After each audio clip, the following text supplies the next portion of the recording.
El día de hoy, el doctor Fontana nos va a dar la segunda parte.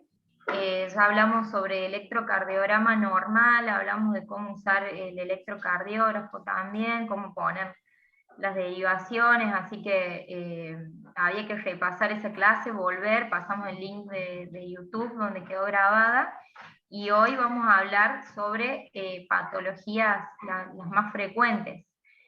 Así que Doc, bueno, muchísimas gracias y empezamos la charla de hoy. Bueno, agradecido de nuevo por poder darles mis conocimientos a ustedes. Hoy vamos a tratar de dar un poquito algunas nociones, digamos, sobre algunas patologías que podemos detectar en el electrocardiograma. La idea es que podamos distinguir, digamos, situaciones por ahí que pueden ser de urgencia o emergencia, y por supuesto también saber distinguir algunos otros detalles del electrocardiograma que nos da muchísima información. Así que bueno, vamos a comenzar la próxima. Vamos a empezar hablando de alguna situación que es bastante común que encontremos en los electrocardiogramas, que son los agrandamientos de las cavidades cardíacas, y a través de un simple estudio como el electrocardiograma podemos determinar algunos datos que nos pueden, digamos, dirigir hacia alguna patología. La próxima. Comenzamos a hablar un poquito de lo que es el crecimiento de la aurícula izquierda. La aurícula izquierda es una de las estructuras del corazón que puede estar agrandada ante un montón de situaciones comunes. Por ejemplo, en los pacientes hipertensos podemos encontrar agrandamientos de esta cavidad, y por supuesto la patología donde más marcado podemos ver ese detalle es en las valvulopatías de la válvula mitral. Acá podemos ver, no sé si se ve mi flecha o no, pero bueno, podemos ver un vector más grande eléctrico. Recuerden que habíamos dicho que el corazón en sus despolarizaciones formaba o determinaba vectores que son los que, digamos, que detectaba el electrocardiograma, y podemos ver en este cuadro a la derecha que el vector de la aurícula izquierda es mucho mayor y está dirigido hacia afuera, hacia arriba y hacia la izquierda, configurando una alteración en el electrocardiograma que podríamos decir que es como una especie de onda difásica, una onda positiva y una onda negativa. Eso lo vamos a ver en la onda P. Recuerden que la onda P del electrocardiograma es la despolarización auricular. En este caso, esa despolarización la vamos a ver en la derivación B1 como una deflexión, inicialmente positiva, y posteriormente esa deflexión va a terminar en forma profunda negativa en la derivación B1. Este es el primer detalle, digamos, que podemos ver en un electrocardiograma. Esto no configura una urgencia, pero ya podemos tener un dato de algún agrandamiento de las cavidades del corazón. La próxima.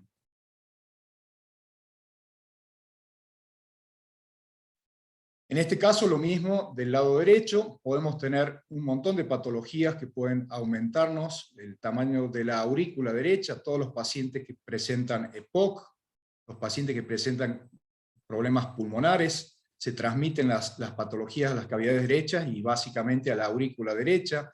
En este caso, la aurícula derecha agrandada nos puede dar, digamos, una alteración en el electrocardiograma, una onda P picuda con un pico mayor generado por el vector de la aurícula derecha, como vemos acá en la flecha mayor. Esa despolarización, digamos, la vamos a ver básicamente en la derivación de 2, ¿sí? Donde vamos a encontrar una onda P positiva, bien picuda, bien alta, y esto es muy pantognomónico de agrandamiento de cavidades o de aurícula derecha. En este caso nosotros le llamamos onda P pulmonar. Como les decía, los pacientes con EPOC, los pacientes con neumopatías, los pacientes con hipertensión pulmonar, básicamente son los pacientes que presentan esta alteración en el electrocardiograma.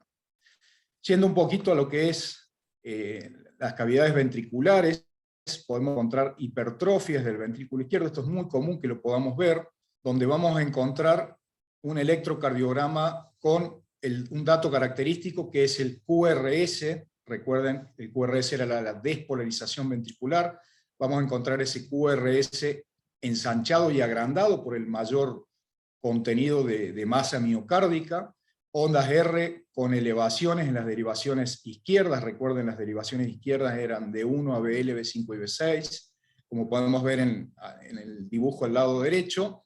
Esos complejos altos que vemos en esas derivaciones son muy característicos del paciente con hipertrofia ventrículo izquierdo.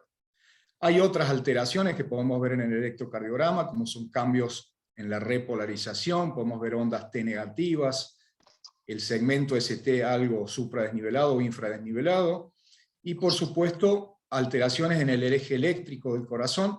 Esto es muy característico de los pacientes deportistas, en los pacientes atletas, digamos, podemos ver estas características, pero también en los pacientes con patologías, como lo es la miocardiopatía hipertrófica, donde esa hipertrofia que hablamos del atleta, en este caso se configura una hipertrofia patológica, anormal, que puede ser muy peligrosa y que inclusive puede dar casos de muerte súbita. Por eso es importante distinguir esta alteración.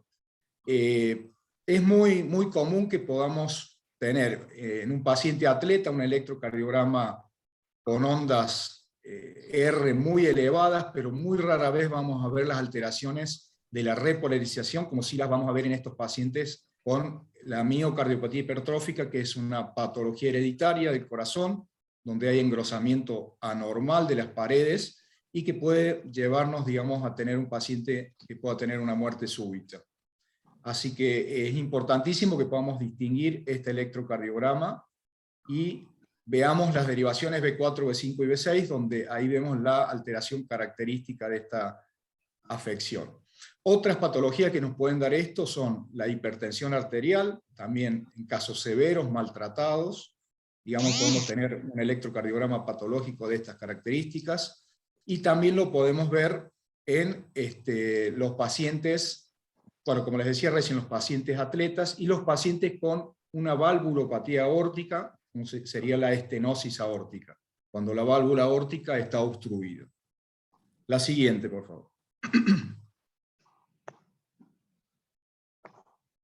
Y en este caso nos vamos al ventrículo derecho, donde también puede existir hipertrofia, y nombramos recién las afecciones que pueden alterar la aurícula derecha, son las mismas que también pueden alterar el ventrículo derecho, los pacientes con EPOC, con neumopatías, ¿sí? El electrocardiograma característico, en este caso la hipertrofia ventricular derecha, vamos a ver ondas S profundas en D1 y ABL, ondas R altas en D2, D3 y ABF, una onda R mayor que onda S en B1 y una onda R, ¿sí? Que esa es la característica mayor en las derivaciones B5 y B6R. Sí, me hicieron una pregunta. No. La próxima, por favor. Por favor, muteen los micrófonos, gracias. La próxima. Bueno, y ahora vamos a hablar de algunas características del electrocardiograma para que también podamos entender cuando el corazón se pone muy lento, con su frecuencia cardíaca muy lenta, y que inclusive puede generar bloqueos y puede generar algún tipo de urgencia en la guardia. La próxima. ¿Botella no preparamos? O llevamos en polvo, llevamos hielito y sacamos bolsa. Por favor, pongan en silencio los micrófonos, gracias.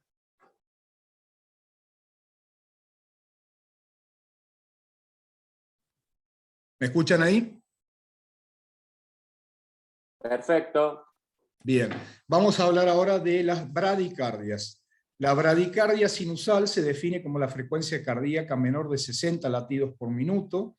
Algunos autores aceptan una frecuencia cardíaca normal hasta 50 latidos por minuto. Yo diría poner el número de 50 como límite, donde vamos a encontrar un electrocardiograma que tiene todas las características de un estímulo correcto, originado y propagado, pero con una frecuencia cardíaca lenta. Entonces vamos a encontrar intervalos PP constantes, ¿sí? Intervalos PR también constantes, e intervalos RR constantes. Esto es la bradicardia sinusal. Esto lo podemos encontrar muy frecuentemente en personas deportistas, en personas que están bien entrenados, y esto no constituye una urgencia, pero también lo podemos encontrar como efecto de algunos medicamentos como los beta bloqueantes, que los usamos mucho en hipertensión y en cardiología en general. Y también podemos encontrarlo en algunos pacientes ya en grados mucho más avanzados, con frecuencias cardíacas mucho más bajas, pacientes con cuadros neurológicos, pacientes con accidente cerebrovascular. Y en esos casos sí, esa bradicardia sinusal ya constituiría una alteración patológica y por ahí eventualmente una situación de emergencia donde hasta podemos requerir o necesitar medicación para revertir esto o inclusive la colocación de un marcapasos transitorio. La próxima.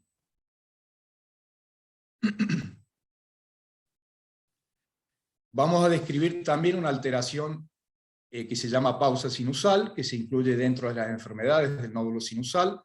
Esta alteración está ocasionada por una falta de generación del impulso eléctrico en el nódulo sinusal. ¿Se recuerdan que el otro día describimos que el nódulo sinusal era una estructura situada en la aurícula derecha, en el techo de la aurícula derecha, que era el marcapasos natural que tenía el corazón, que despolarizaba a partir de allí todo el resto del corazón?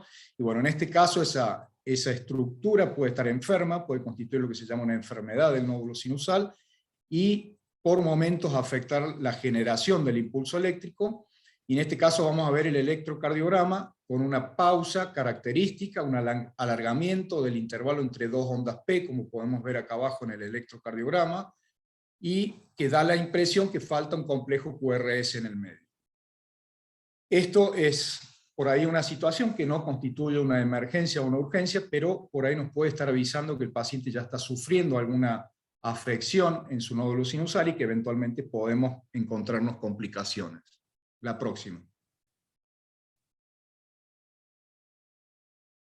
El bloqueo sinoauricular es una situación bastante similar, un electrocardiograma bastante parecido. A los fines de, digamos, de tratamiento, las dos serían similares, la pausa sinusal y el bloqueo sinoauricular. En este caso, el nódulo sinusal genera el estímulo, pero este estímulo no es transmitido a las aurículas, o se transmite con un cierto retraso, por lo cual no se generan ondas P, produciéndose una pausa entre dos ondas P. Acá vemos en el trazado del electrocardiograma abajo, cómo viene el latido normal, y en un momento existe una, digamos, una pausita, donde se genera una situación que constituye el bloqueo sinoauricular. Para no complicarlos, no les quiero dar las diferencias entre pausa y bloqueo, pero las dos constituyen, digamos, una afección del nódulo sinusal, y eventualmente este paciente tenemos que tenerlo en observación. La próxima, por favor. Bueno, y así pasamos ya a los bloqueos auriculoventriculares. El bloqueo auriculoventricular de primer grado es muy característico y muy frecuente que lo veamos, sobre todo en personas de edad, donde, digamos, vamos a encontrar una prolongación del intervalo PR, ¿sí?, por encima de 0,20 segundos en el adulto. Recuerden que la medida normal de ese intervalo era hasta 0,20 y hasta 0,16 en los niños. Cuando este intervalo está más alargado, digamos, constituye lo que se llama un bloqueo auriculoventricular de primer grado. Se puede presentar en fiebre reumática, en la intoxicación digitálica, como decíamos también en el uso de los beta bloqueantes. Algunos pacientes pueden tenerlo en forma congénita y generalmente tiene un buen pronóstico, los pacientes son asintomáticos, pero es importante que podamos diferenciar este tipo de bloqueo. La próxima, por favor. Bueno, pasamos al bloqueo de segundo grado. El bloqueo de segundo grado, digamos, hay una falla de la onda P para atravesar el nódulo auriculoventricular, y esto puede ocurrir en cualquier intervalo. El ventrículo deja de responder en forma periódica a la estimulación auricular, o sea, la estimulación auricular por momentos se corta y no pasa esa estimulación al ventrículo para que éste se contraiga, generando eventualmente un descenso en la frecuencia cardíaca ventricular. Existen dos tipos de bloqueo auriculoventricular, el llamado MOVITZ 1 o Wenckebach, que es una, ya vamos a ver qué quiere decir, y el bloqueo tipo MOVITZ 2. La próxima. Hablamos del bloqueo tipo 1 o MOVITZ 1, donde vamos a encontrar un fenómeno que se llama de Wenckebach, que se caracteriza por un intervalo PR, como vemos acá en el trazado de abajo, que se va prolongando ¿sí? Progresivamente, hasta que existe una onda P no conducida o, no o bloqueada, sin tener una respuesta de complejo QRS o de estimulación ventricular, y en ese caso no se logra despolarizar el ventrículo. Esto, digamos, se llama bloqueo de tipo Movitz 1 con fenómeno o periodo de Benkebatch. Entonces el Benkebatch es ese alargamiento progresivo del intervalo PR que vemos en el electrocardiograma abajo. La próxima, por favor.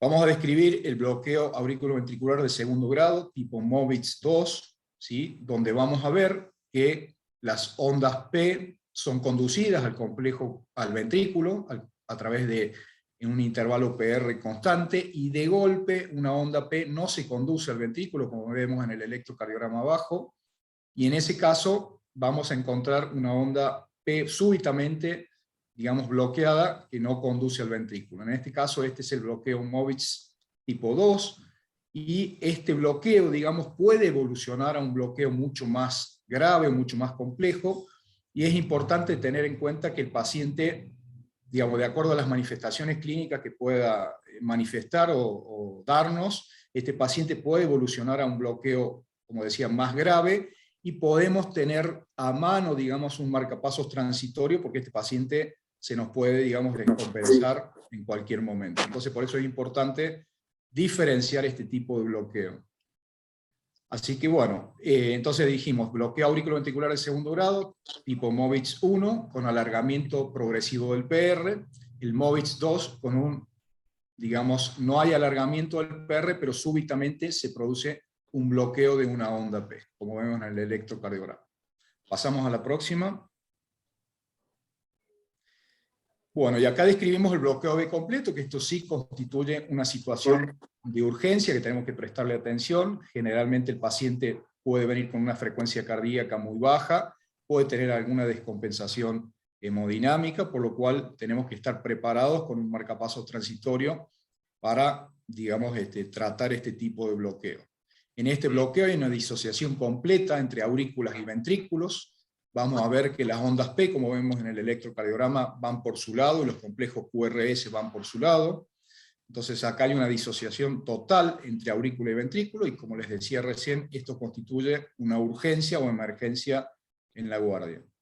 Así que esto es importante que también lo sepamos diferenciar. Es muy importante siempre mirar la onda P en el electrocardiograma, y tenemos que tener bien clara que la secuencia posterior es el complejo QRS. Entonces, eso es lo que tenemos que mirar siempre en el electrocardiograma. La onda P y el complejo QRS que le siga adecuadamente con los intervalos constantes. La próxima. Bueno, y como les decía recién, el bloqueo auriculoventricular completo, digamos, es una urgencia. La enfermedad coronaria no es causa común, es más raro que pueda generar un bloqueo completo, pero sí algunos infartos, por ejemplo, pueden generarlo, como el infarto de cara posterior, que generalmente es un bloqueo que suele ser transitorio, que por ahí el paciente puede necesitar un marcapasos transitorio y después se los puede retirar. En el caso del paciente con un infarto de cara anterior, si no colocamos un marcapaso y el paciente tiene un bloqueo auriculoventricular completo, puede fallecer. Entonces, por eso siempre tenemos que tener a mano un marcapasos transitorio y saber colocarlo, por supuesto, y saber manejarlo. Eso habitualmente es algo frecuente en las guardias, y bueno, es importante saber en qué casos necesitamos colocarlo. Y en el caso de un infarto diafragmático, el bloqueo de tercer grado, como les decía recién, puede estar precedido por bloqueos de primero o segundo grado. Y en este caso, bueno, el haz de His, que no, es una de las estructuras, digamos, del corazón, puede ser el que esté estimulando con una frecuencia cardíaca mucho más baja. La próxima, por favor.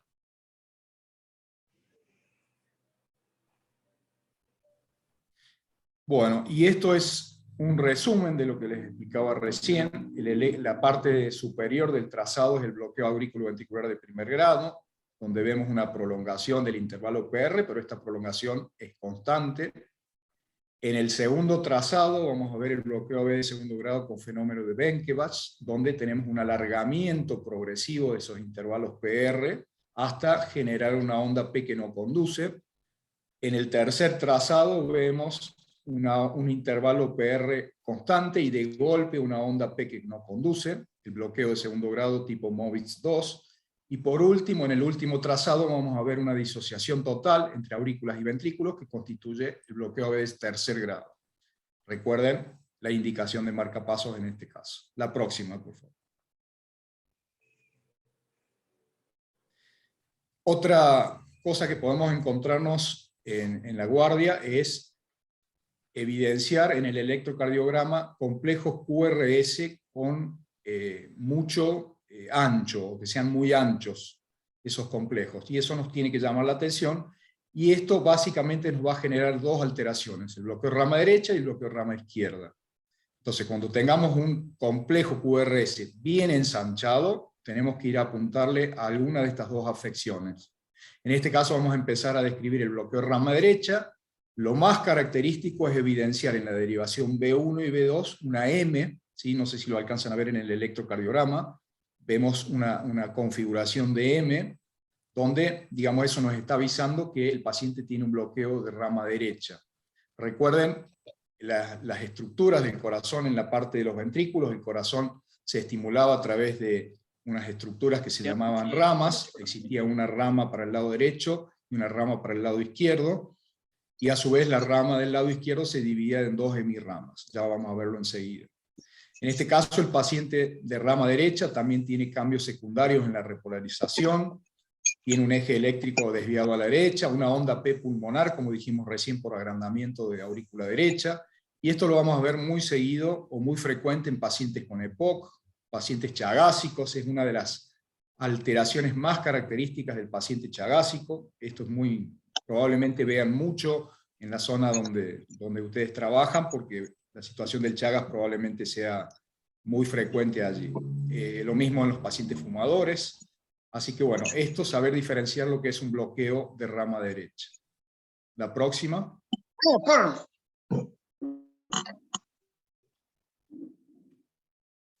Vamos a pasar a describir el bloqueo de rama izquierda. El bloqueo de rama izquierda es una afección que generalmente nos está avisando que hay una patología en el ventrículo izquierdo. En el caso de lo que veíamos recién, el bloqueo de rama derecha, digamos, el paciente puede convivir toda su vida con esa alteración y no generarle ningún problema, pero en el caso del bloqueo de rama izquierda nos está avisando que, digamos, el paciente puede tener una cardiopatía importante o una miocardiopatía, y por eso es muy útil aprender a diferenciarlos. Vamos a ver, como decíamos recién, un complejo QRS bien ensanchado, ¿sí? Vamos a ver características totalmente opuestas al bloqueo de rama derecha. En este caso, en la derivación B1 y B2, vamos a ver ondas S, o sea, ondas negativas bien profundas, anchas, ¿sí? En la derivación B1 y B2. Y vamos a ver en las derivaciones que acá están marcadas más oscuras, como D1, ABL, B5 y B6, que son las derivaciones que miran la cara izquierda del corazón, bien anchas y con esa M que yo les decía recién en el caso rama derecha, en este caso es la rama izquierda. Esa M la vemos entonces en las derivaciones de la cara, o que miran a la cara izquierda del electrocardiograma. Esto lo podemos ver en pacientes con hipertensión arterial, pacientes con miocardiopatías, también lo vemos en pacientes chagásicos, pero vemos el bloqueo de rama derecha más frecuente. Y como les decía recién, cuando vemos esta afección es muy importante que le prestemos atención a ese paciente, porque probablemente ese paciente tenga una cardiopatía. La próxima, por favor.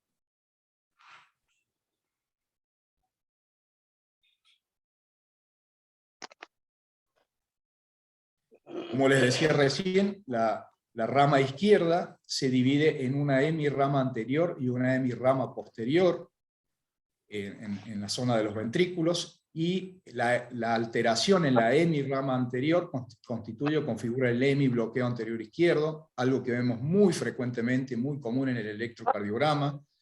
El QRS tiene una duración y un ancho normal, pero vamos a ver como dato característico en la derivación de 2, D3 y ABF, complejos bien negativos, ¿sí?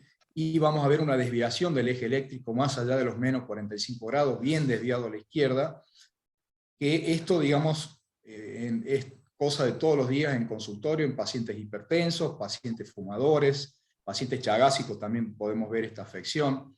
Pero bueno, esto, digamos, no nos configura una urgencia, esto es simplemente un hallazgo de consultorio, y bueno, saber que este paciente puede tener alguna patología de base de estas que les nombré recién.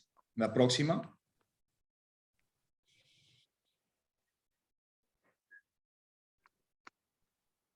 El hemibloqueo posterior izquierdo es una afección mucho más rara, ¿sí? El paciente, la próxima.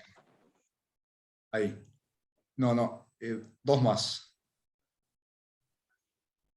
Otra más, ahí. El hemibloqueo, como les decía recién, posterior izquierdo, es una afección que la anterior, ahí se fue para adelante.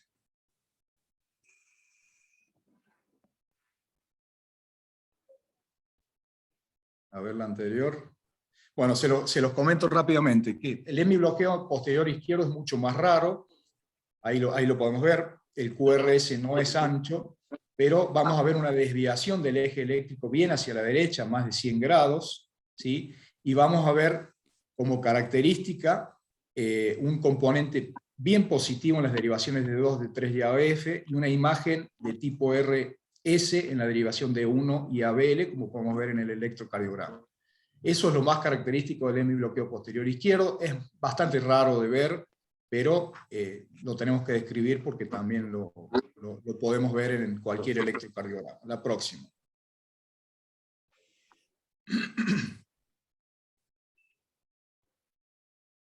Bueno, ahora vamos a hablar un poquito someramente de las arritmias cardíacas. Las arritmias cardíacas son desórdenes en el ritmo del corazón, donde podemos encontrar arritmias rápidas y arritmias lentas. Recién describimos las bradiarritmias, que son las arritmias donde el corazón se encuentra enlentecido, con los bloqueos y demás que describimos recién. Y ahora vamos a pasar a describir las taquiarritmias, que son las arritmias rápidas, y son las arritmias que pueden también generarnos cuadros de urgencia en la guardia, y por eso es importante que podamos diferenciar. La próxima.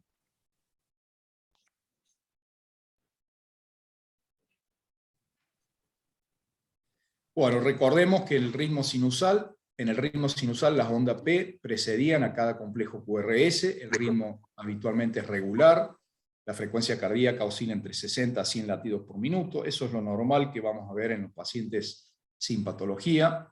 Esto es lo que nosotros llamamos ritmo sinusal, y bueno, esto para recordar un poquito lo normal. Pasemos a la próxima.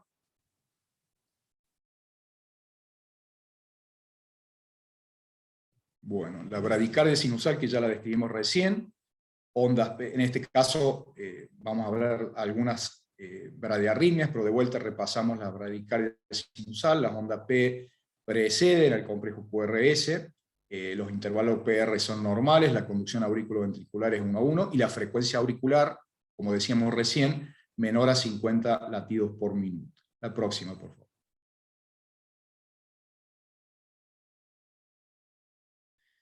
Y eso para diferenciar de la taquicardia sinusal. La taquicardia sinusal es cuando tenemos el latido acelerado, digámoslo así en criollo, con una frecuencia auricular por encima de los 100 latidos por minuto, puede llegar a veces hasta 160 latidos por minuto. Es una afección que podemos ver en un paciente ansioso, muy habitual en un paciente que está nervioso cuando le estamos haciendo el electrocardiograma. Hay otros cuadros que lo pueden generar, como la anemia, el estrés, el paciente que consumió mate, el paciente que estuvo fumando, paciente que ingirió café. Bueno, y ahí vamos a ver entonces una frecuencia cardíaca elevada por encima de 100 latidos por minuto, con un intervalo PR normal, ¿sí? Y donde vamos a ver una conducción 1 a 1 de la onda P al complejo QRS. Esto es algo bastante común de ver, es una situación que no nos tiene que llamar la atención.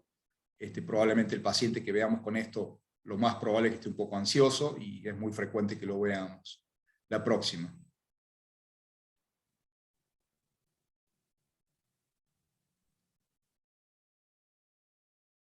Vamos a describir también una situación que se llama arritmia sinusal, donde vamos a encontrar alteraciones en el electrocardiograma con la respiración. En este caso, el paciente, como vemos en el electrocardiograma, en inspiración acelera su latido y en expiración enlentece su latido. Esto es muy común de ver en chicos o en jóvenes, por lo que nosotros llamamos un tono vagal aumentado en deportistas, y esto, digamos, por ahí nos llama la atención que es un latido irregular, pero simplemente haciéndolo respirar al paciente hondo y haciéndolo expirar, vamos a encontrar la diferencia clara, digamos, de esta arritmia. Esto también es una alteración que podemos ver en la guardia, pero para que no nos confundamos con que pueda ser algo patológico, simplemente con hacerlo respirar al paciente vamos a encontrar este tipo de alteración. La próxima, por favor.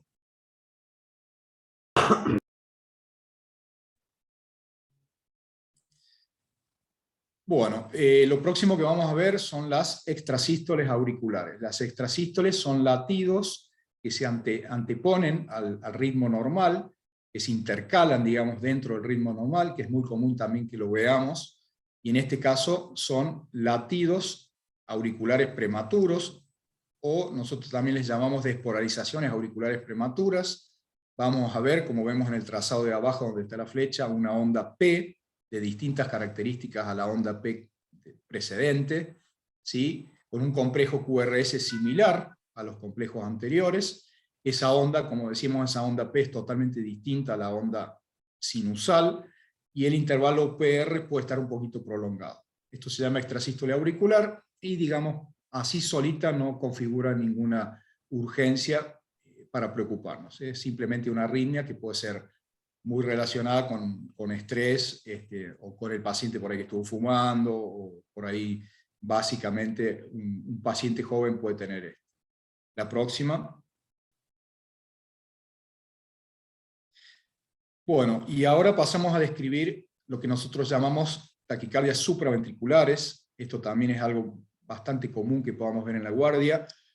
Generalmente se presenta un paciente muy sintomático, con muchas palpitaciones, con mucha taquicardia, con dolor de pecho, un paciente que por ahí eventualmente puede tener falta de aire, y son taquicardias que se generan en estructuras auriculares y en estructuras del nódulo aurículo-ventricular. Nosotros en general les llamamos taquicardias supraventriculares, taquisupra, les saben decir algunos también, y que generalmente tienen origen en focos ectópicos, o focos, digamos, que pueden estimular en las estructuras que describimos recién, o lo que se llama un fenómeno de reentrada, que es algo por ahí medio complejo para entender, pero que también puede generar este tipo de arritmias. Cuando vemos este tipo de arritmias, vamos a ver ciertas características, y eventualmente el paciente tenemos que prestarle atención y eventualmente tratarlo en la guardia.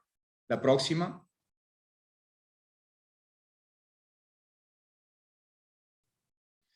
Esto es lo que les decía recién, el mecanismo de reentrada. Esto que vemos a la izquierda es el nódulo auriculoventricular, donde vemos que el estímulo eléctrico del corazón, que tiene que atravesar esa estructura del nódulo auriculoventricular y pasar al ventrículo, en este caso vuelve o regresa a la aurícula y genera un circuito de reentrada, y esto constituye una arritmia bastante común que se llama taquicardia por reentrada intranodal.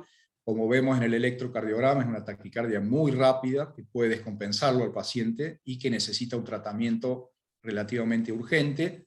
La próxima.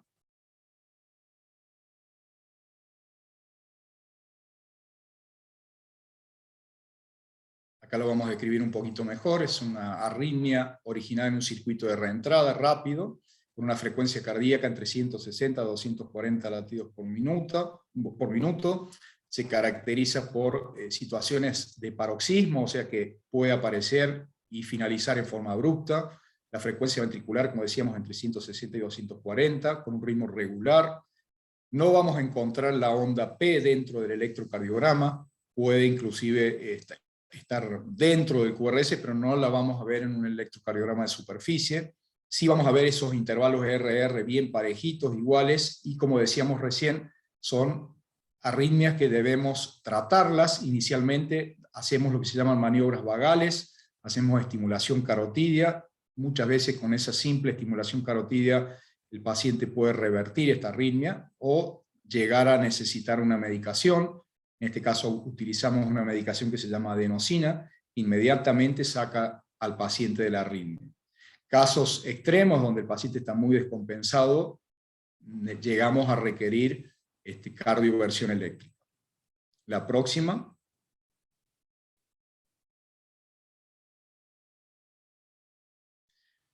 Bueno, vamos a hablar ahora de la fibrilación auricular. La fibrilación auricular es una arritmia muy frecuente, ¿sí? Nosotros le decimos la madre de las arritmias. Es una arritmia totalmente caótica, despareja. Es una arritmia donde vamos a ver un electrocardiograma y con mirarlo simplemente el desorden que tiene, nos vamos a dar cuenta que el paciente tiene este tipo de arritmia. En este caso, la frecuencia auricular oscila entre 400 y 600 latidos por minuto. Estoy hablando de frecuencia auricular. Prácticamente la aurícula tiene como una tremulación, digamos, no tiene una contracción como normalmente vemos en un paciente normal. En este caso, esos 400, 600 latidos de frecuencia auricular no pasan todos al ventrículo, porque si no el paciente tendría un problema grave, pero en ese caso pasan algunos latidos más rápido, otros más lentos, como vemos en el electrocardiograma de abajo, y vemos que es muy característico ese desorden, como les decía recién, y una onda, una línea de base con una tremulación entre cada complejo QRS, como podemos ver en la mitad del trazado. Pero nosotros con mirar simplemente el electrocardiograma con este desorden nos damos cuenta que el paciente tiene este tipo de arritmia. Es una arritmia, como les decía, en pacientes añosos básicamente, una arritmia muy frecuente, el 1% de la población general lo tiene. Y bueno, cuando esta arritmia es muy rápida y el paciente está muy descompensado, podemos requerir un tratamiento también con cardioversión o con medicación. Rara vez el paciente se presenta con una descompensación por esta arritmia, pero bueno, hay casos que debemos tratarlos. La próxima.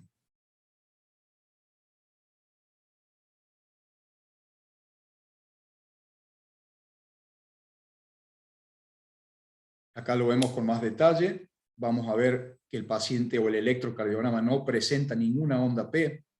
Como decía recién, vamos a ver una tremulación. La presencia nosotros llamamos ondas F. Son ondas como que distorsionan la línea de base, ¿sí? Y vamos a ver los complejos QRS básicamente normales o angostos.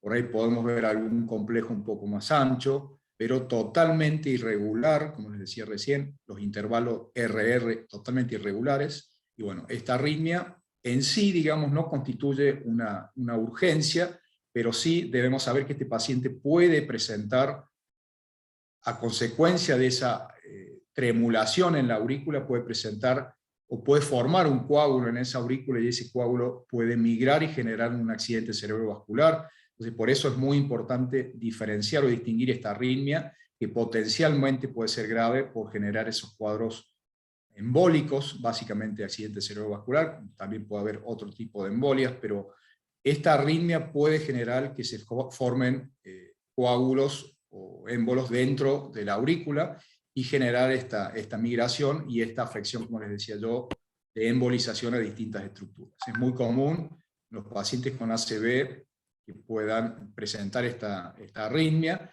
y bueno, estos pacientes necesitan ser anticoagulados para prevenir o evitar este tipo de cuadro. La próxima.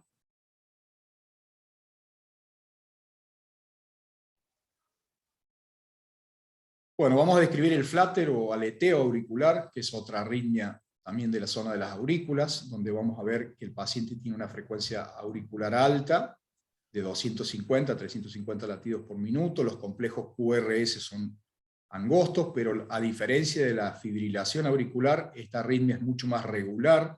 Vamos a ver los intervalos RR muy regulares, y vamos a ver como dato característico una onda en serrucho, como vemos acá en la derivación de 3, es como si el electrocardiograma tuviera un filo del serrucho. Eso es muy característico de esta arritmia que se llama aleteo auricular, y también es bastante común que la veamos en la guardia. El paciente, si está con la frecuencia muy acelerada, puede tener algún tipo de descompensación y generarse una hipotensión severa, y en este caso también esta arritmia requeriría un tratamiento de cardioversión en esos pacientes que por ahí pueden estar descompensados. La próxima.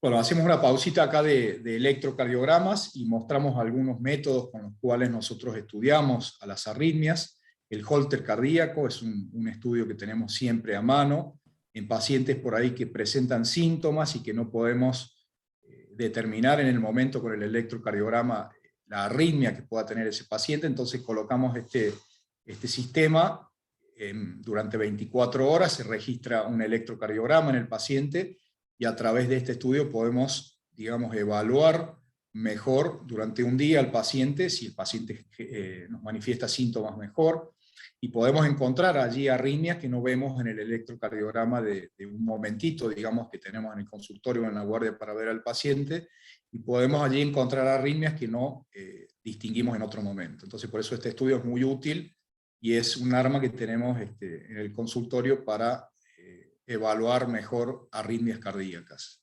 La próxima. Y esto es creo que algo describí en la clase pasada, se llama estudio electrofisiológico, es un estudio que nosotros realizamos a través de un cateterismo, donde introducimos una serie de catéteres en el corazón, como vemos acá en la imagen del lado derecho. Esos catéteres nos dan información desde adentro del corazón, hacemos una punción a nivel femoral, y desde allí, digamos, llevamos los catéteres hasta las distintas estructuras del corazón, registrando potenciales eléctricos desde adentro y generándonos, como vemos también en el lado derecho, un electrocardiograma intracavitario con mucho más detalle de lo que nos puede dar un electrocardiograma de superficie, y a través de eso podemos hacer el diagnóstico bien claro de arritmias de distintos tipos, y como así también podemos hacer el tratamiento de esas arritmias a través de, digamos, la transmisión de una energía que se llama radiofrecuencia o crioablación, que se hace también con hielo, donde podemos anular circuitos que puedan presentar estas arritmias dentro del corazón, y así sanar o curar al paciente de esas arritmias. Este estudio se hace en un quirófano, se hace con todos los cuidados de un quirófano, y digamos, es un arma que tenemos cuando no podemos diferenciar adecuadamente una arritmia, y también, como les decía recién, para hacer un tratamiento definitivo de este tipo de arritmias. La próxima.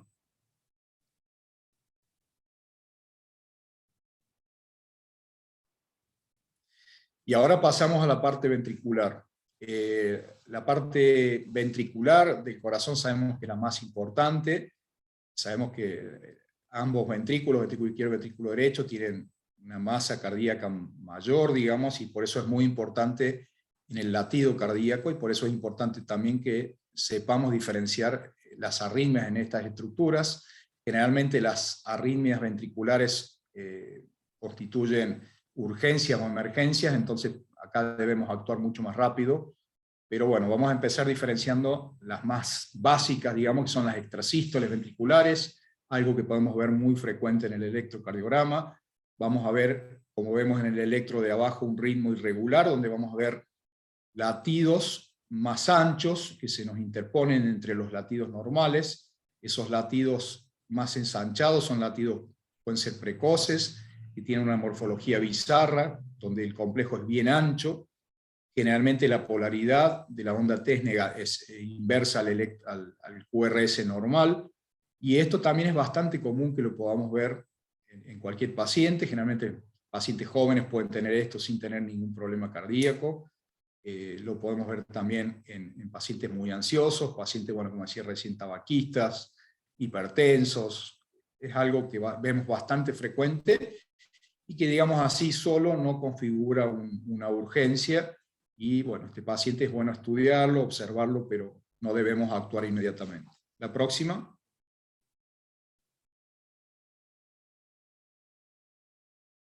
La importancia clínica de estas extrasístoles puede darse también en el contexto de algunos pacientes con insuficiencia cardíaca. Pueden aparecer en los pacientes que tienen infarto agudo de miocardio, y ahí necesitamos un tratamiento más precoz. Y estas arritmias nos están avisando, sobre todo en un paciente con problemas coronarios, que pueden terminar o ser precursoras de una arritmia más grave y hasta mortal, como sería una taquicardia o una fibrilación ventricular, ya más adelante. Pero bueno, en este caso, en estos pacientes, en el contexto de un infarto o de insuficiencia cardíaca, sí puede ser algo grave y algo para tener en cuenta y eventualmente tratarlas. Como les decía recién, también puede darse en pacientes sanos, pero en este caso son los pacientes que tenemos que prestarle más atención. en el contexto de esas afecciones, en el infarto y en el paciente con insuficiencia cardíaca. La próxima.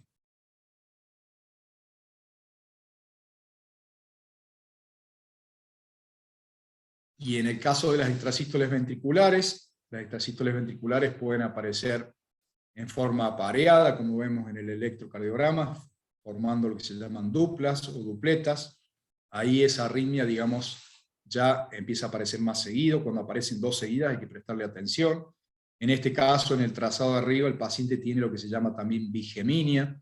En este caso se llama bigeminia porque aparece un latido ancho y un latido angosto, un latido ancho, un latido angosto. Con esa secuencia, cuando aparece de esa forma, se llama bigeminia ventricular. Esto puede aparecer cada 2 latidos normales, un latido ancho, y en ese caso se llama trigeminia.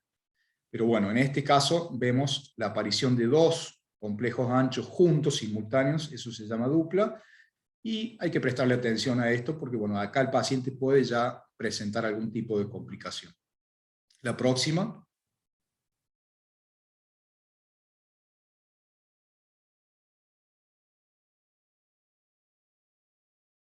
Bueno, y en este caso pasamos a la taquicardia ventricular, y esto es importante que hagamos adecuadamente el diagnóstico de esta arritmia, porque esta arritmia es una arritmia que precede al paro cardíaco y que necesita que estemos con todas las pilas puestas en la guardia, porque esta arritmia puede, como les explicaba recién, puede ser mortal para el paciente. Cuando tenemos la presencia de 3 o más latidos de origen ventricular, con una frecuencia mayor de 100 latidos por minuto, generalmente pacientes con cardiopatías previas o pacientes en el contexto de un infarto, puede tener este tipo de arritmia. Esa arritmia puede tener una repercusión hemodinámica, puede generar, digamos, insuficiencia cardíaca, afectar la frecuencia ventricular y afectar, digamos, la hemodinamia del paciente, puede también traer trastornos de conciencia y demás. Entonces, esta arritmia es importante que la tratemos, puede terminar en una fibrilación ventricular y ahí se nos complica mucho más todo. Entonces, es muy importante que veamos o que diferenciemos esta arritmia, porque, digamos, en la guardia esta arritmia requiere una cardioversión eléctrica para sacar al paciente de este problema. Haciendo un paréntesis, tengo entendido que han llegado a donde ustedes trabajan algunos equipos de desfibriladores automáticos, y es muy importante que diferenciemos este tipo de arritmias para saber cuándo necesitamos usar ese tipo de dispositivos.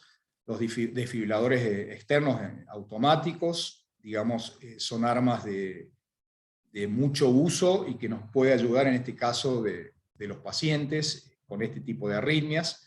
Es muy importante que ustedes se puedan capacitar aprendiendo a cómo se utilizan este tipo de dispositivos para tratar este tipo de arritmias. Creo que va a haber probablemente una capacitación para ese tipo de dispositivos. Son dispositivos que no tienen que tener miedo de usarlos, son muy fáciles de usar. Prácticamente esos dispositivos hacen todo el trabajo, digamos. Lo único que tenemos que saber es diferenciar en qué momento usarlos, y por eso es importante que aprendamos a diferenciar este tipo de arritmias. La próxima.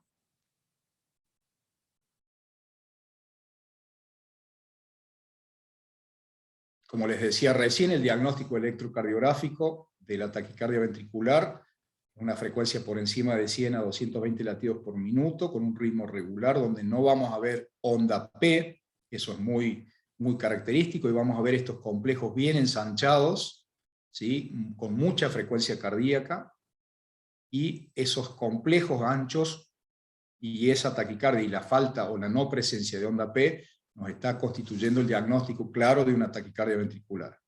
En este caso, en el trazado de arriba, la taquicardia ventricular es monomórfica, o sea, todos los complejos tienen la misma morfología, y en el complejo o en el electrocardiograma de abajo, esa taquicardia ventricular es polimórfica, donde podemos ver que el complejo QRS tiene distintas formas, eso se llama TB polimórfica. Las dos son graves, las dos hay que tratarlas, la de abajo es mucho más complicada, pero las dos tenemos que tratarlas en forma urgente. Por eso es importante hacer un adecuado diagnóstico de esta arritmia. La próxima.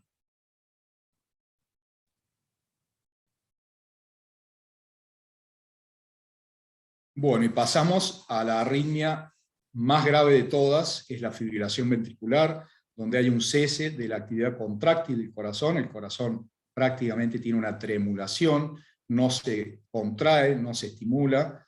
Entonces, el paciente en este caso ya está en paro cardíaco, es la arritmia que vemos precediendo la muerte del paciente, y que podemos actuar, digamos, inmediatamente para tratar de sacarlo al paciente de esta situación, que es una situación de emergencia.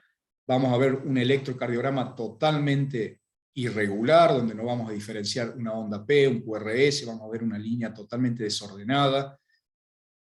Es importante también ver que el paciente esté bien conectado, porque esta alteración también la podemos ver en un paciente que tiene mal conectados los electrodos, y por ahí nos apuramos o nos estresamos mucho y simplemente el paciente no tiene adecuadamente colocados los electrodos para registrar el electrocardiograma. Inmediatamente ya lo queremos desfibrilar, y bueno, por ahí puede ser que el paciente no esté, digamos, esté bien conectado.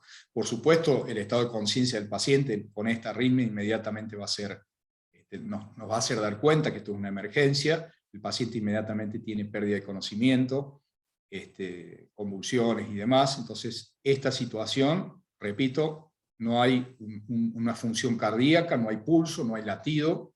Entonces constituye una situación urgente donde tenemos que desfibrilar al paciente, y en este caso también es muy útil la utilización de esos desfibriladores externos o desfibriladores de cualquier tipo que pueda haber en cualquier guardia, pero a este paciente en minutos tenemos que sacarlo de esta situación, porque por cada minuto que perdamos, perdemos paciente, digámoslo así. Cada minuto que nosotros vamos perdiendo en actuar, el paciente va perdiendo 10 a 20% de probabilidad de sobrevivir. O sea que si nos demoramos 5 minutos, el paciente tiene 50% menos de probabilidad de salir o de sobrevivir a esta situación. Entonces, es muy importante diagnóstico rápido y tratamiento rápido para sacarlo de esta situación. La próxima.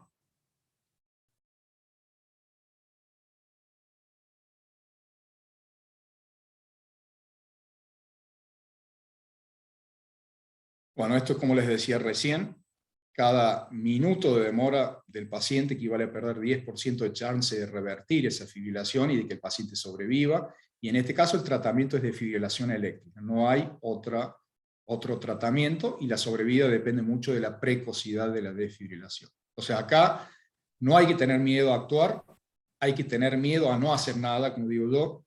Entonces, inmediatamente ponernos las pilas, actuar y tratar de sacarlo del paciente. Son pacientes generalmente muy enfermos, pero si uno actúa inmediatamente, la sobrevida es bastante buena. Hemos tenido siempre alguna situación de este tipo y hemos podido sacar al paciente, los pacientes viven, así que por eso es muy importante que podamos distinguir esta arritmia inmediatamente en segundos y actuar. Bueno, la próxima.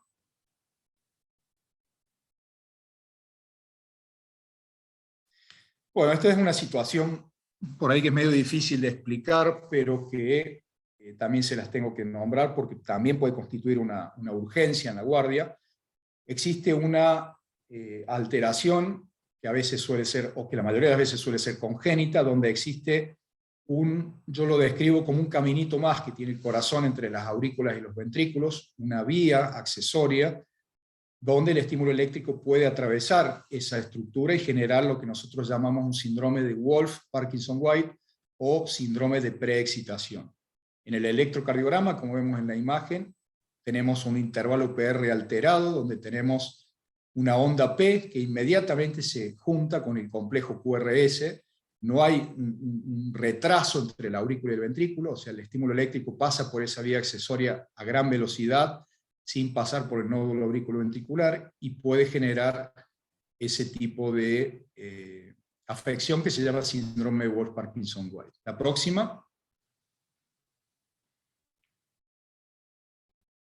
Lo característico de este síndrome es que tiene un intervalo PR bien cortito, por debajo de 120 milisegundos. Digamos, esa es la característica principal. Acá vemos en el trazado a la derecha un complejo QRS normal, donde vemos que el intervalo PR tiene una línea recta, y en el de abajo ese intervalo PR está prácticamente no existe y aparece una onda que se llama onda delta, que está inmediatamente siguiendo a la onda P. No sé qué apreté ahí, o que alguien apretó algo.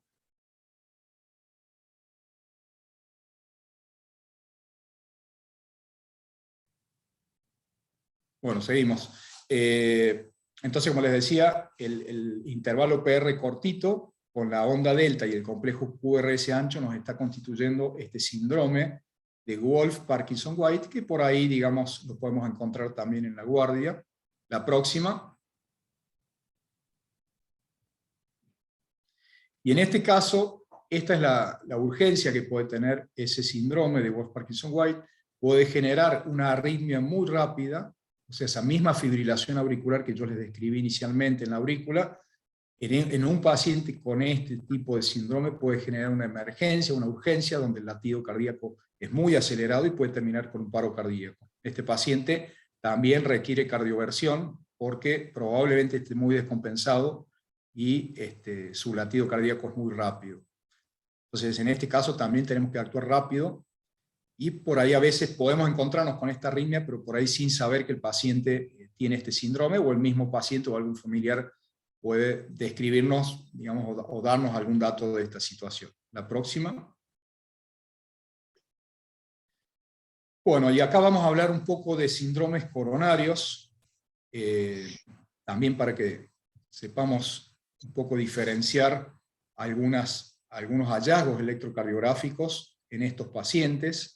Esto es muy importante que lo podamos ver en la guardia, y vamos a empezar a describir algunos de ellos. La próxima. En este caso, diferenciamos lo que es la isquemia cardíaca o isquemia miocárdica del infarto agudo de miocardio. En la isquemia hay una pérdida del oxígeno miocárdico, secundario a una perfusión inadecuada, en la cual se genera un desbalance entre aporte y demanda de oxígeno, pero es una situación transitoria, ¿sí?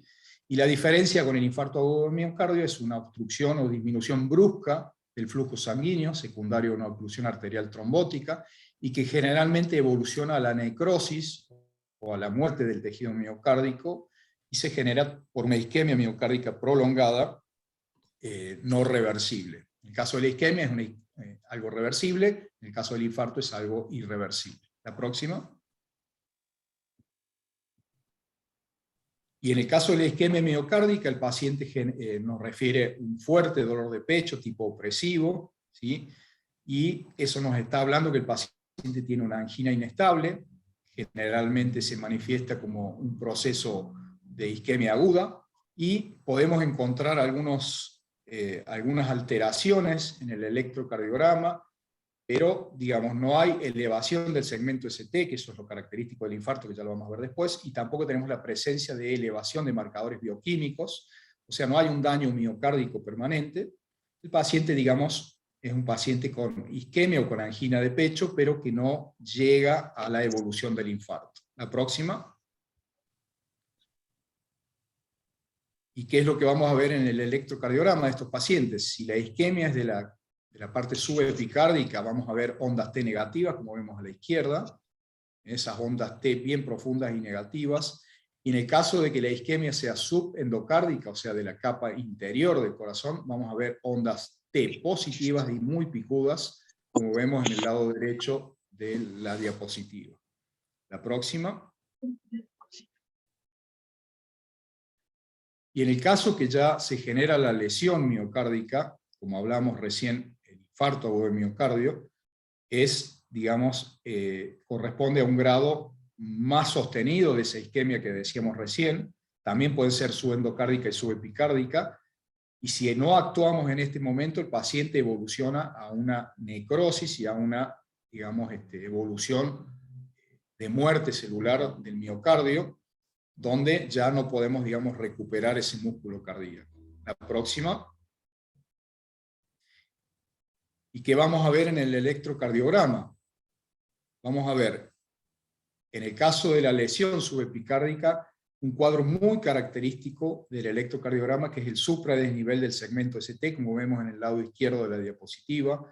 ese complejo QRS con esa pancita que vemos arriba. Eso es muy característico del paciente que está sufriendo una lesión cardíaca, está sufriendo un infarto en este momento, y el paciente, digamos, que se presenta en la guardia con este electrocardiograma y con dolor de pecho, debemos inmediatamente pensar en algún proceso, algún procedimiento de reperfusión para tratar de salvarle la arteria. Este paciente se está infartando y bueno, tenemos que actuar inmediatamente tratando de o derivarlo o tratando de actuar inmediatamente para desobstruir esa arteria. En el caso de que la lesión sea subendocárdica, vamos a ver al revés, vamos a ver infradesnivel del segmento ST, y esto también se ve en los infartos que no tienen elevación del segmento ST, como está descrito. Cuando tenemos estos pacientes con estas características del electrocardiograma, estamos a tiempo de hacer algo, como les decía recién, alguna maniobra para desocluir o desobstruir esa arteria, y en este constituye también, como les decía recién, una urgencia para que actuemos inmediatamente. La próxima.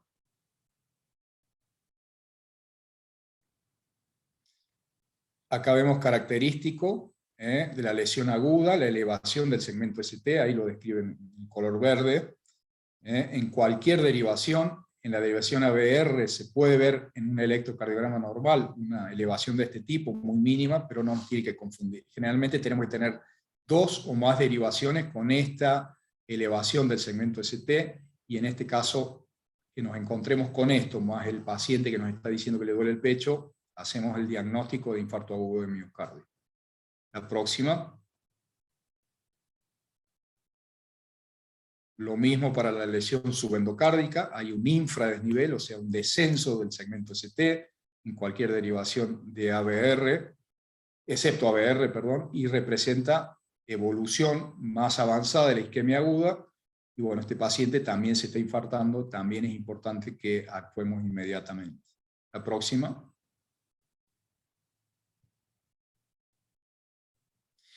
Y acá pasamos ya cuando el paciente o nosotros llegamos tarde al tratamiento del paciente, es el grado ya mayor de la lesión miocárdica, esto ya es irreversible, hay una destrucción anatómica del músculo cardíaco, también como hay una destrucción anatómica, hay una destrucción eléctrica de esa zona del miocardio, una zona totalmente muerta, inerte, que, digamos, se reemplaza por un tejido cicatrizal, y nosotros en el electrocardiograma lo vamos a ver como una modificación en la parte inicial, en la despolarización, en el complejo QRS de las caras, que miren a esa zona del infarto, y digamos, en base a lo que veamos del espesor de la necrosis de ese paciente, va a desaparecer totalmente ese complejo QRS, vamos a ver un complejo totalmente negativo en la zona donde el paciente sufrió el infarto, y eso, como decíamos recién, de acuerdo a la cara donde se haya infartado el paciente, van a ser las alteraciones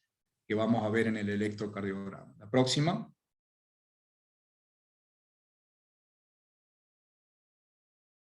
Como les decía recién, acá vemos las ondas Q patológicas. Acá vemos en el primer trazado electrocardiograma en la derivación B1, en la derivación B2 y en la derivación B3. Vemos esas ondas bien negativas. Eso nos está hablando que el paciente ya sufrió, digamos, un daño irreversible en el corazón. Ese infarto generó ya una necrosis del tejido, y este tejido no se recupera. Entonces, por eso es importante que sepamos distinguir también esto. Esto por ahí, cuando el paciente viene con este electrocardiograma, podemos sospechar que en algún momento de su vida sufrió un infarto. Muchas veces los pacientes no lo refieren, otras veces el paciente refiere como algún dolor de pecho fuerte que tuvo en algún momento, y por ahí que pasó desapercibido. También es muy característico de ver en pacientes diabéticos que no refieren dolor de pecho, y que por ahí sufren infartos que nosotros llamamos silentes o silenciosos. Muy característico ver un electrocardiograma de este tipo sin que el paciente se recuerde si en algún momento sufrió, digamos, algún síntoma. Así que por eso también esto es muy importante diferenciar paciente que nos puede traer distintos problemas. La próxima.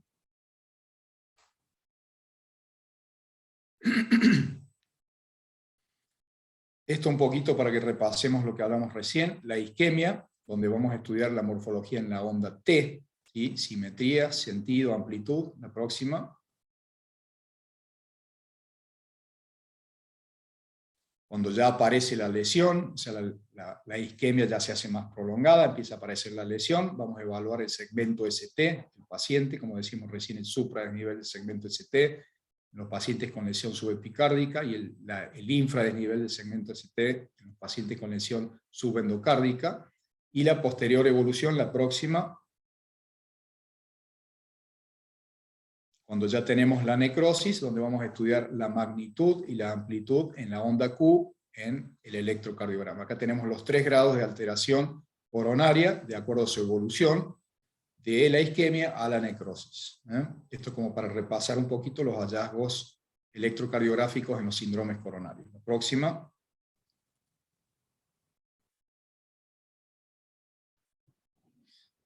Y esto es para que entiendan qué es lo que pasa, digamos, en el paciente que sufre un infarto. Y vemos en la diapositiva las distintas zonas, una zona de isquemia, la zona blanca, una zona de lesión, la zona más rosadita, y la zona más oscura, la zona de infarto.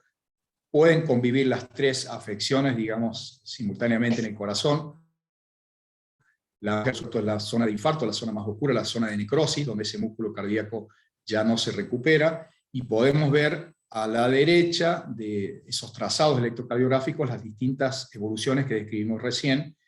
Acá podemos verlo de acuerdo a lo que, al momento de esa afección coronaria, las distintas presentaciones electrocardiográficas. La próxima.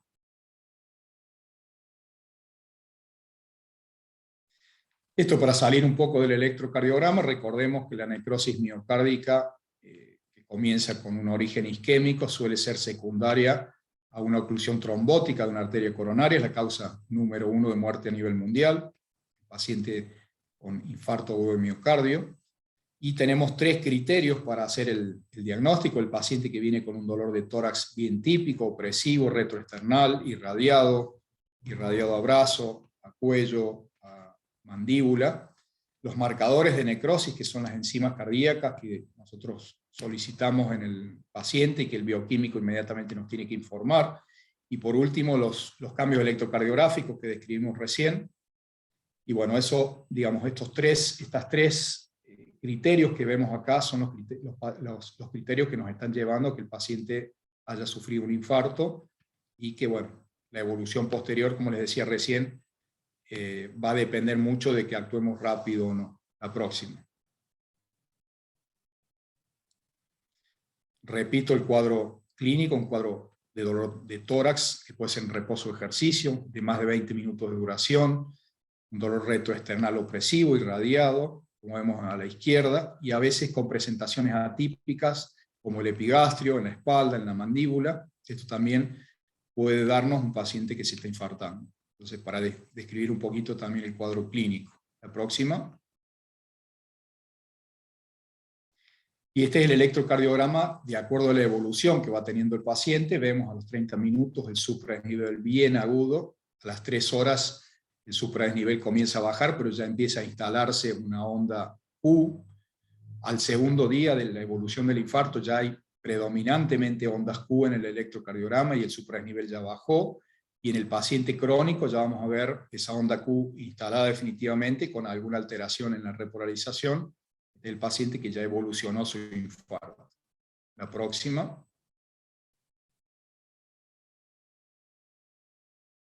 Y esto es lo que les hablaba recién: es importante hacer un adecuado diagnóstico precoz de este tipo de afecciones, porque si nosotros hacemos el diagnóstico adecuado al paciente que se está infartando y estamos en una ventana de tiempo relativamente corta, podemos salvar ese músculo cardíaco de que se termine de infartar a través de un procedimiento que se llama angioplastía coronaria, que es a través de un cateterismo, identificar la zona de lesión, la zona de obstrucción, como vemos del lado derecho, donde están las 2 flechitas, y vemos que está la zona de obstrucción o de bloqueo coronario, y esa zona es la que nos está generando el infarto del paciente. La próxima. ¿Y qué es lo que se hace en este caso? Se inserta un catéter que lleva un balón en la punta. Ese balón se expande dentro de la arteria y dilata, digamos, las paredes o la zona de lesión, y digamos que reperfunde o permeabiliza esa arteria que se está tapando, y eso es lo que se llama angioplastia primaria, y eso es lo que, digamos, se hace cuando el paciente se está infartando y estamos en ventana de tiempo para hacerlo lo más precoz posible. La próxima. Y posteriormente a ese paciente, una vez que hacemos esa angioplastia primaria, le colocamos un stent, que es una mallita metálica chiquita del tamaño de un resorte de las lapiceras, que, digamos, cuando se expande, digamos, eso genera un agrandamiento en la luz del vaso para que, digamos, la circulación coronaria se pueda volver a dar en esa zona. La próxima. Bueno, ya hablando un poquito haciendo un raconto de todo lo que hemos visto hasta ahora, es muy importante que hagamos un análisis global del electrocardiograma, que entendamos la clínica del paciente, interroguemos al paciente mientras estamos haciendo el electrocardiograma. Es importante saber la edad y el sexo del paciente, y es importante que tengamos una rutina de interpretación del electrocardiograma.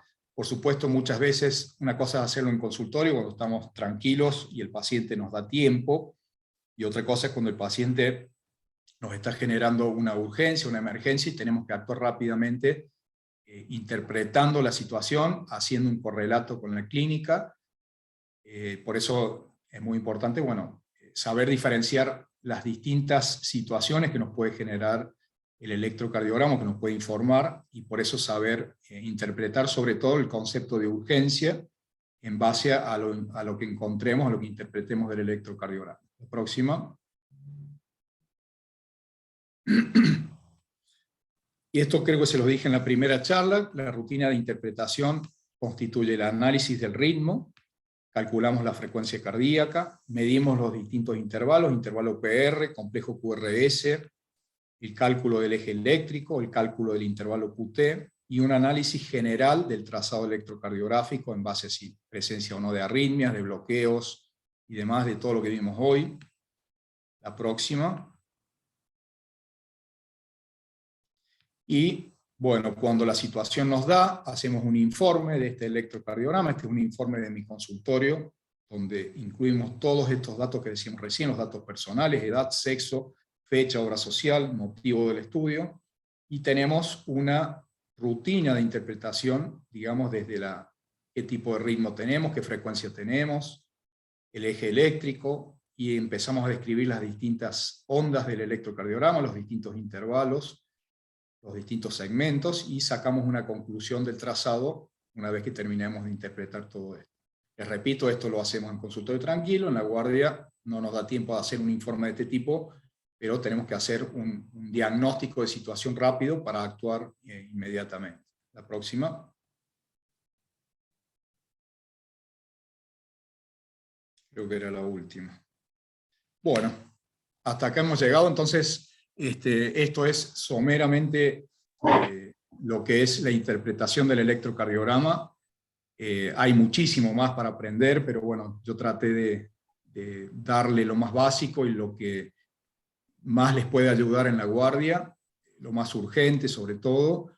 Y bueno, es muy importante, haciendo como les hice recién un paréntesis, que sepan utilizar estos dispositivos que probablemente tengan a mano, que son los desfibriladores externos automáticos. Es muy importante que hagan la capacitación, porque de ese aparatito pueden depender muchas vidas, y como decíamos recién, mientras más rápido actuemos, salvamos más pacientes, y esto es lo que tenemos que tener como objetivo final. Bueno, muy agradecido a todo el grupo y a su disposición por cualquier cosita que necesiten. Jorge, ¿querés aportar un conocimiento más? Sí, en principio, bueno, muchas gracias Sergio por acompañarnos nuevamente un sábado a la mañana y por tu tiempo para poder pasar toda la información que pasaste muy detallada y sobre los temas más importantes en un tema que es interminable y que lleva realmente mucho tiempo, pero lo has sabido resumir muy bien. Así que agradecerte en nombre de Cultura Nativa, de Ampena, y de todos los oyentes y de toda la gente que ha estado viendo desde el norte, que generalmente no tienen acceso a este tipo de capacitación, y que ahora que disponen de 2 electrocardiógrafos nuevos, como contaba yo en la última charla, tienen la posibilidad de hacer estos diagnósticos, porque antes tenían solamente la capacidad clínica de discernir ante un dolor de pecho o una sintomatología similar, si esto era un cuadro coronario o no era un cuadro coronario, si esto era una arritmia o no era una arritmia, qué tipo de arritmia, etc. Así que, bueno, ahora tienen elementos como para poder saber y documentar qué es lo que pueden estar teniendo los pacientes. En ese contexto, yo tengo algunas preguntas. No sé si alguien del público, de la gente presente, quiere hacer una pregunta. Anímense ahora porque este es el momento de hacer las preguntas. Así que invito a a la gente que está escuchando que haga las preguntas necesarias. ¿Hay alguna pregunta?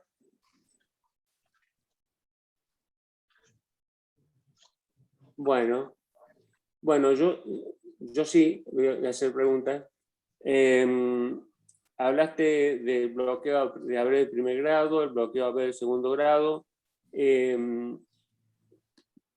Como bien decías, en las personas mayores, ese PR generalmente está un poquito más estirado que lo habitual y no necesariamente es un bloqueo AB de primer grado. La conducta es seguirlos, repetir el electrocardiograma en forma anual, o alguna conducta en particular que vos sugieras.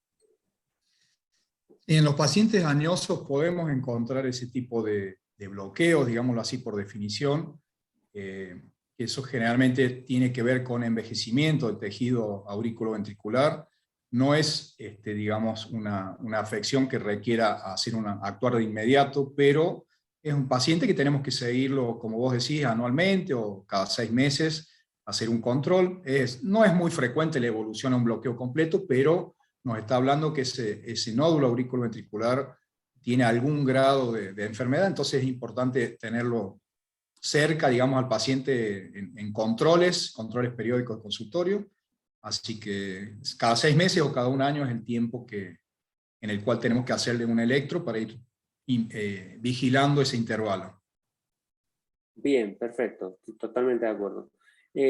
Con respecto a pacientes que tienen enfermedad de la válvula aórtica, bueno, cuando uno lo ausculta tiene soplos muy importantes y característicos, pulsos muy bajos, entonces pueden estar acompañados de alteraciones en estas mediciones que hacemos en los electrocardiogramas, o signos de hipertrofia ventricular, como vos marcabas, con las T negativas en todas las precordiales y todas estas cosas.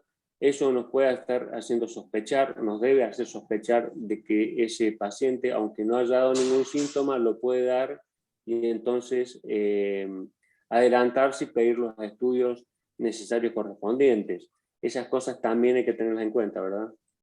Claro, esos pacientes con esas valvulopatías aórticas que tienen un soplo importante al examen físico y que tienen este electrocardiograma, generalmente son portadores de, nosotros llamamos estenosis aórtica, o sea, una oclusión de la válvula aórtica, y tenemos que tratar de estratificar en qué grado está o en qué sería la instrucción para ver digamos, el posterior tratamiento. Esos pacientes hay que tratar de derivarlos a hacer algún estudio de imágenes, básicamente un ecocardiograma, para ver la severidad de esa estenosis. Algunos pacientes pueden requerir recambio, o sea, a través de una cirugía o a través de un implante de una válvula percutánea. Es muy importante hacer, o sea, un adecuado screening de ese paciente para saber el tratamiento posterior, pero ya con el electrocardiograma nos está manifestando que ese paciente con estenosis aórtica y con esos hallazgos es un paciente que probablemente tenga un grado de severidad importante y que probablemente tengamos que acudir a una cirugía o a alguna intervención para esa válvula. Perfecto. Bien, y lo otro que quiero hacer es un comentario con respecto cuando hablaba sobre el electrocardiograma, sobre las taquicardias.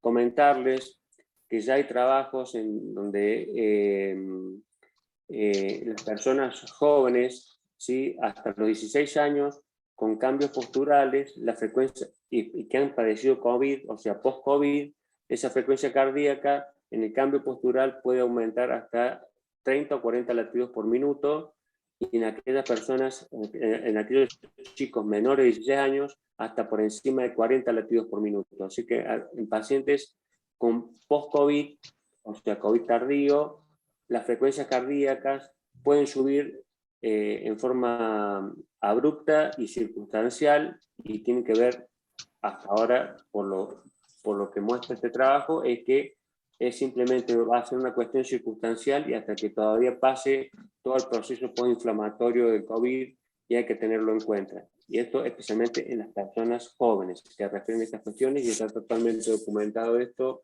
y es hoy por hoy aceptado de esa forma, y el antecedente del COVID es realmente una situación a tener en cuenta, y que vamos a tener que tener en cuenta todos, porque hay muchas cosas que ya están documentadas y otras que tenemos muchas dudas todavía. Lo otro que te quiero preguntar es con respecto a la fibrilación auricular, especialmente en los pacientes añosos, se suele dar en forma espontánea y suele ser hallazgo en el consultorio, que los pacientes llegan en forma asintomática. ¿Cuál es la conducta que vos tenés en el consultorio? Este tipo de arritmias es muy común en pacientes añosos y se puede dar en forma crónica, o sea, estos pacientes pueden convivir con esa arritmia, muchas veces ni se entera que lo tienen y es un hallazgo de consultorio, y esa arritmia no los descompensa, o sea, los pacientes están bastante compensados hemodinámicamente y vienen a la consulta y nos encontramos con ese hallazgo. En ese caso, esa arritmia debe controlarse con algún medicamento para que no se acelere de más. Y básicamente lo más importante en esta arritmia es hacer un tratamiento anticoagulante para prevenir esos fenómenos embólicos que describí recién. Y eso es básicamente lo más importante en esa arritmia. Por eso es importante diferenciarla. Es una arritmia que a simple vista uno ya la ve en el electrocardiograma, como les decía recién, por ese desorden que se genera en los intervalos RR y las ondas y los complejos QRS.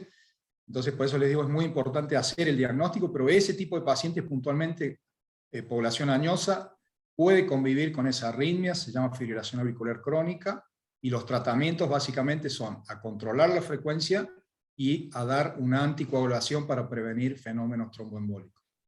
Perfecto. Sí, aquí quiero aprovechar esto que estás diciendo, que es cierto, los pacientes con fibrilación auricular, y no hay que tenerle miedo a la edad, porque por suerte hoy por hoy tenemos a disposición nuevos anticoagulantes orales que no necesitan de controles mensuales del RIN o toda una serie de estudios hematológicos, y que el paciente, tomando un comprimido por día,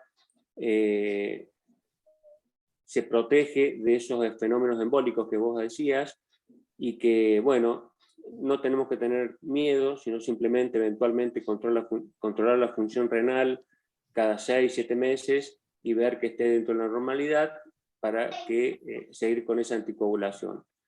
Y el comentario que quiero hacer es que, si bien no hay, embolias grandes, puede potencialmente en estas patologías, en estos pacientes con fibrilación auricular, producirse microembolias en el tiempo, y son los futuros pacientes que van a tener demencias. Cuando se les hacen las tomografías o las resonancias, se ven los microinfartos y las demencias relacionadas directamente con las fibrilaciones auriculares crónicas, especialmente en pacientes con insuficiencia cardíaca, y tiene que ver con esto, tiene que ver con microembolias durante muchos años, pacientes que no han estado en rango, o con estas nuevas medicaciones anticoagulantes que disponemos ahora, y que, bueno, por eso es muy importante la anticoagulación en estos pacientes. Así que eso hay que tenerlo en cuenta, y no hay que tener miedo, y hay que anticoagularlos. Y por último, con respecto a los pacientes que vos hablabas al final de la coronariopatía, un paciente que tenga dolor de pecho, llega a la guardia, si hay una posibilidad de hacer un electrocardiograma y el electrocardiograma está normal, el hecho de haber tenido un dolor de pecho típico, ¿con eso es suficiente o hay que tratar de investigar, hay que tratar de profundizar mucho más? No, ese paciente, por supuesto, no hay que quedarse solamente con el electro normal, es un paciente que hay que dejarlo en observación, hay que hacer una serie de estudios, como decíamos recién, estudios bioquímicos, ver la evolución del paciente, hacer electrocardiogramas seriados, y eventualmente el paciente, si digamos se estabiliza en la guardia, hacer estudios de consultorio, como es la prueba de esfuerzo, la ergometría o el ecocardiograma con esfuerzo.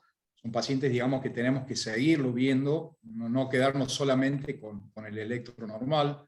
El electro normal por ahí nos está hablando, es una foto del momento, pero quizás ese paciente pueda tener una evolución posterior distinta. Entonces son pacientes que tenemos que prestarle atención a pesar, digamos, de que solamente en el momento ese el electro esté bien. Son pacientes, digamos, que pueden evolucionar a tener algún cuadro más grave. Perfecto. Ya lo último, y con respecto al mismo tema, las causas de dolor de pecho o Angor no solamente pueden ser en enfermedad coronaria, pueden ser pacientes que tengan hernias hiatales o patología digestiva, diverticulosis, etc. Pueden ser pacientes jóvenes que hagan un neumotórax espontáneo, pueden ser pacientes que sean hipertensos crónicos y que tengan hipertrofia ventricular izquierda y que hayan hecho una crisis hipertensiva, y eso produzca dolor de pecho sin necesariamente ser un infarto. Puede ser una disección de aorta y tampoco ser un infarto, salvo que la disección afecte el origen de la coronaria. O sea que hay que tener muy en cuenta, y especialmente en los pacientes diabéticos, que a veces, como vos muy bien decías, son infartos silentes o cuadros anginosos silentes, y que a veces en el electrocardiograma encontramos signos de fibrosis, y que el paciente no recuerda en ningún momento haber tenido algún dolor en particular, o refiere a algún dolor muy vago, pero que no se le dio importancia porque no lo descompensó, ni produjo ninguna arritmia, ni nada por el estilo. O sea que siempre hay que estar atento. La clínica es soberana, los factores de riesgo son muy importantes a tener en cuenta en el momento para hacer la anamnesis y tratar de tener la mejor certeza posible de si ese cuadro es anginoso o no. Y el hecho, y de origen coronario. Y el hecho de la derivación, recordar que las distancias allá en el monte son largas, y acá el tiempo es músculo cardíaco. Mientras más tiempo tardemos, y si es realmente un cuadro coronario, más músculo vamos a perder, y eso va a ir en detrimento de la calidad de vida de esa persona, más si es una persona joven. O sea que hay que ser concreto, hay que ser muy ordenado y tener una rutina de trabajo, un protocolo de preguntas, un protocolo de analizar ese paciente para eventualmente derivarlo lo más rápidamente posible a un lugar para que le puedan completar la valoración y solucionar el problema para evitar las complicaciones futuras e incluso la posibilidad de una muerte súbita en la misma guardia, en la misma camilla donde lo están atendiendo, si está cursando un cuadro coronario. Bueno, eso era todo lo que quería comentarte, agradecerte nuevamente. Vuelvo a preguntar si hay alguien que quiera hacer alguna pregunta. Jorge, si no hay nadie que quiera hacer una pregunta, si puedo decir nuevamente, hay una reunión en La Merced organizada por la Fundación Cultura Nativa, la Jornada de Salud, que se van a desarrollar del 22 de mayo al viernes 27 de mayo. En este operativo clínico, que va a ser en Santa Victoria y en La Merced, las especialidades médicas que van a estar presentes van a ser pediatría, diagnóstico por imágenes, va a haber ecografistas, clínica médica, ginecología y oftalmología. Así que interesante para todos los agentes sanitarios sepan de que va a haber atención en la Merced en esos días, del 22 de mayo al 27 de mayo. Y además va a haber una capacitación de RCP y de primeros auxilios específicos por la Fundación Salva Corazones, en el predio de la Fundación Cultura Nativa. Y esto ya está organizado para el martes 24 de mayo a las 10 horas y el jueves 26 de mayo a las 10 horas también. Entonces, eso es un tema muy importante para que puedan participar todos los que quieren justamente conocer cómo es el manejo de los desfibriladores y cómo se debe reanimar a un paciente con un trastorno cardiológico. Y después también repetirles para los que han ingresado después a este Zoom, de que Amtena, que acaba de terminar a principios de abril con su 47 operativo clínico, Amtena va a ir a buscar ahora los pacientes que ha ido viendo a lo largo de toda esta semana para los procedimientos quirúrgicos que los vamos a hacer en Tartagal. En realidad hay muchos pacientes, en la lista tenemos 221 pacientes quirúrgicos, algunos de ellos hay que derivarlos, otros los vamos a poder resolver nosotros y hemos hecho una clasificación de los que son los más urgentes, de los que son menos urgentes.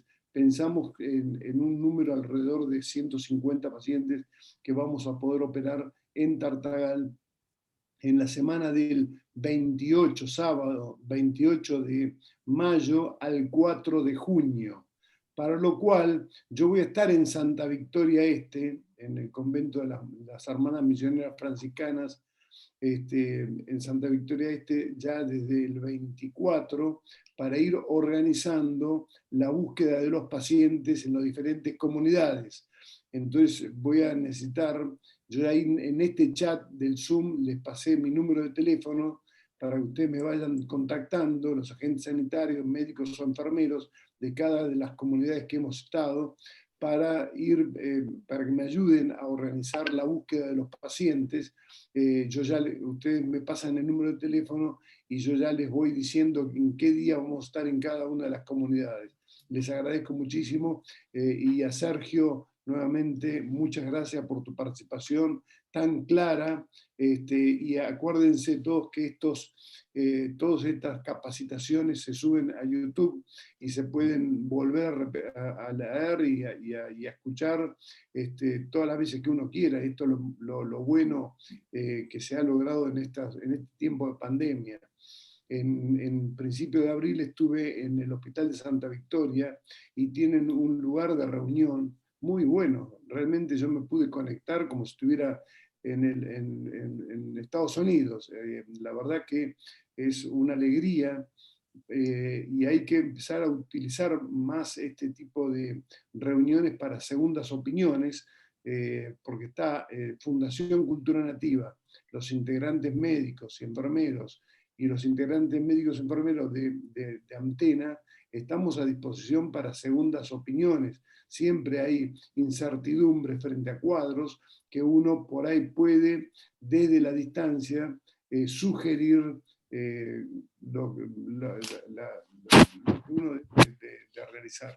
Les agradezco muchísimo, Sergio. Jorge, si querés cerrar este Zoom, y muchas gracias. Bueno, perfecto, Ale, listo.